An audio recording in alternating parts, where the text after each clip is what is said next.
আজ বানাবো চিংড়ি মাছের বড়া। তার জন্য মাছটাকে কেটে ধুয়ে ভালো করে পরিষ্কার করে নিয়ে তাতে লবণ, গোলমরিচের গুঁড়ো আর পাতিলেবুর রস মাখিয়ে রেখে দিলাম। তারপরে তার মধ্যে দিয়ে দিলাম মুসুর ডাল বাটা, চালের গুঁড়ো 2 চামচ, 1 চামচ বেসন, আর দিয়ে দিলাম হলুদ গুঁড়ো, লঙ্কার গুঁড়ো, দিয়ে দিলাম পেঁয়াজ কুচি, কাঁচা লঙ্কা কুচি আর ধনেপাতা কুচি, আর দিয়ে দিলাম একটু স্বাদের জন্য চিনি।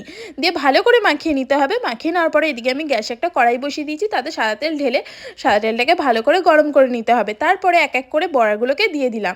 দেখো আমার এদিকে বড়াগুলোকে দেওয়া হয়ে গেছে। তারপর যখন এক সাইডটা হয়ে গেছে তখন আমি এপিট ওপিট উল্টে দিলে পাল্টে ভালো করে লাল লাল করে মুচমুচে করে ভেজে নিতে হবে। তো মুচমুচে করে আমার ভাজাও কমপ্লিট। এবার আমি তুলে নেব। তারপর আর বাদ বাকিগুলোকেও ঠিক ওইভাবে ভেজে নিয়ে একটা প্লেটে আমি দেখো সাজিয়ে নিয়েছি।